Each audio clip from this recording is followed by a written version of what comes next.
Mothers losing daughters, not just sons, it's getting vicious.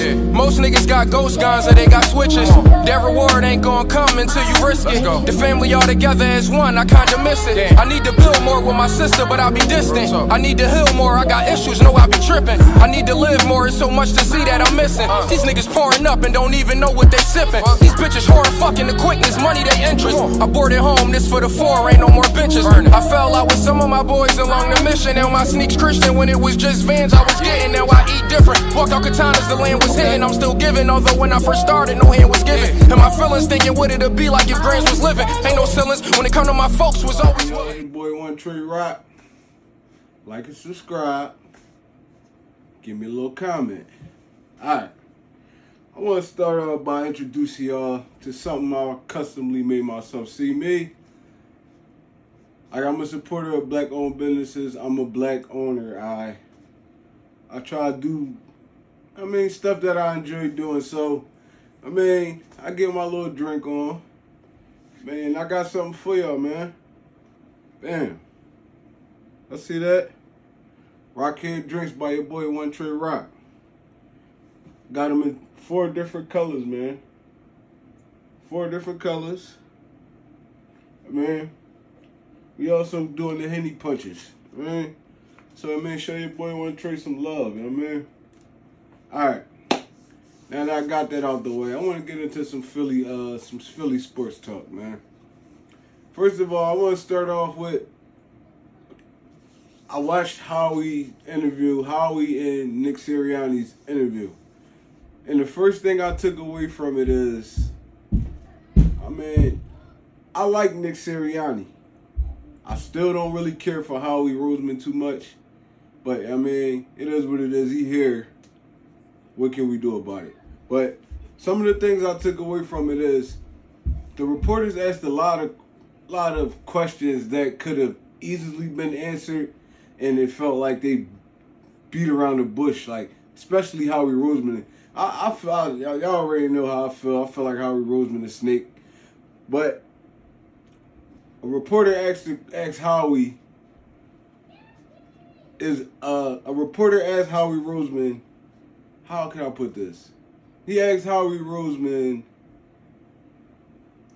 do you rule quarterback out in round 1?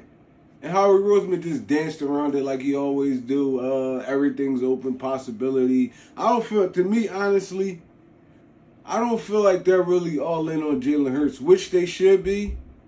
At least for the next 2 seasons. Y'all should be all in on Jalen Hurts, trying to help this man develop, put some talent around him, help him be a high quality NFL quarterback. Like they danced around a lot of questions. I really didn't care for it too much, but like the competition thing. Me, I feel like ain't nothing wrong with some competition, and I know Joe Flacco's not beating Jalen Hurts out, so it's like. But what scares me is almost every draft, Howie Roseman does some off-the-wall stuff. So it's kind of scaring me. Once we get to that 12th round pick, I'm going to be sweating. I ain't even going to, that 12th pick of the draft, I'm going to be sweating. I'm not even going to lie. Or even the beginning of the draft, and I see the Eagles pop up, or the Eagles traded up the such and such pick. It's going to scare me. Because Howie Roseman does a lot of shaky things. Like, I wouldn't rule out if a Justin Fields is still on the board or something like that. How we going up to get him? I wouldn't rule that out. And it's crazy because even when Wentz was here, I didn't rule stuff like that out. And it's just like that's Howie's nature. Like passing up on a Justin Jefferson for a Jalen Reagor or a J.J. Arcega-Whiteside for a DK Metcalf. I don't rule out anything with this guy, man. So it's crazy. Like this is a simple yes or no question. Is quarterback out of the picture in the first round? Howie Roseman, we keep all our options open, and saying stuff like that scares me because we don't need a quarterback in the first round. Me personally, I don't feel like we need a quarterback in the first round. I don't feel like we need a quarterback in the second or third round. I feel like we could bring a guy in, develop him. We got Joe Flacco. He's a good enough backup to get us through a few games if something was to happen to Jalen Hurts. But yeah, like it puzzles me, man. Like it's like I feel like we're one of the only teams that's up there and not sure where we're going. So they dance around questions like asking like Howie Rose, like they asked Howie Roseman, how do you feel like you can improve on this draft other than like your previous draft, all the misses we had in our previous draft. So Howie Roseman comes back with, oh well, we have a lot of guys on this roster that I drafted that are contributing to the team, and it's like it's not true. I can name probably on my one hand how many guys that's actually putting in work for this team right now that Howie Roseman drafted, and that's horrible. Howie Roseman been drafted for years. This is not his first rodeo. Howie Roseman been there before the Chip Kelly era.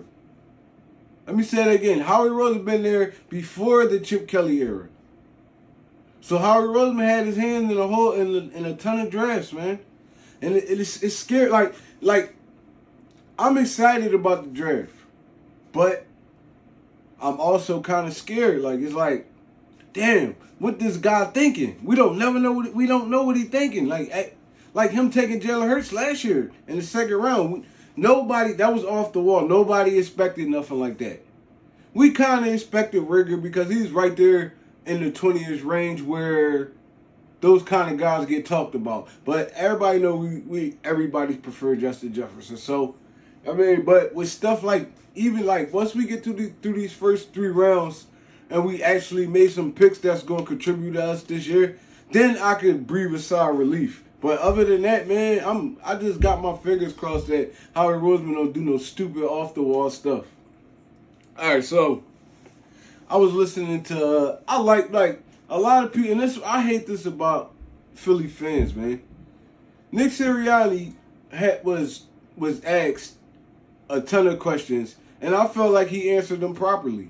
I mean, y'all might not agree with what he was saying, like him saying, like for instance, they asked Nick Sirianni how did he kind of connect with some of the draft prospects this year, and he threw stuff out there. One of the things that is in a big uproar right now is him saying he played rock paper scissors with the prospects to challenge their competitiveness. Nothing wrong with that. You know what challenged your competitiveness?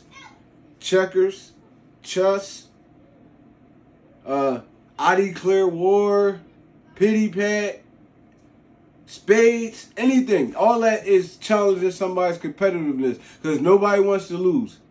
So, again, like a little harmless game of rock, paper, scissors, shoot could turn into something real serious depending on how competitive you is. So, Nick Sirianni, that's a smart move. That's a smart move right there. Y'all might not agree with it. That's a smart move. Like, come on. It's a little simple game of rock, paper, scissors, shoot. Rock, paper, scissors, shoot.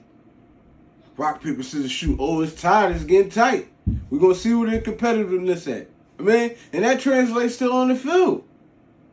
I done seen 7th-round draft picks come in and take star spots because they wanted it more. And that's how you weed them out. You going to be here, you want this job, go get it. And I like him saying everything's an open competition. Because if it's somebody that's starting and it's somebody that's behind them that's better than them, why not put the person that's better than them on the field? Don't just go off of years. Oh, he's a this year veteran, or he's a starter. And no, Nick Sirianni, this is his first year here with the Eagles. Everything is an open competition, and I agree with him. Even the quarterback spot, I agree with him. I gotta see what this guy do. I gotta see what that guy do. Do I like him in this scheme? I'm gonna teach him this, that, this. Listen, I played football from 8 years old all the way up to 12th grade. So it's like competitiveness is in my nature. Like it was times where I was younger than a lot of guys that when I moved up to a new pound, and then I had to fight for a spot. And that's anybody. That's anybody. That's in the workplace, anything. You come in entry level, your plans is to be the boss. And if your plan is not to be the boss, you're not competitive. And that's a perfect example right there. Like, I'm coming in here, I'm the mailman. I know there's people that came in here, they started off the mailman. 4 or 5 years later, they at the top. They up there with the execs and all that. And that's competitiveness right there. It's not sports competitive, but it's work field competitive, and it's all overall competitive. So, if it's a center, say for instance, is a center on the Eagles better than Jason Kelsey, that center should be on the field if he's better than Jason Kelsey. That left tackle should be on the field if he's better than Lane Johnson. That running back should be on the field if he's better than Miles Sanders. We can't just go off names all the time. That's what y'all want to do. Y'all want to go off names all the time. If it's somebody on that field that's better than Darius Slay ass should be on the bench because he didn't work hard enough, and the guy that's behind him worked harder than him, and he's a better player than him. If you're a better player, you should be on the field, but that's not always how it works. But yeah, man, like I said, I still don't trust Howie Roseman in this draft. I like Nick Sirianni. I want to see what the product he puts out on the field. And overall, man, I'm just ready for the season to start. It's your boy One Trey Rock. I'm all at y'all.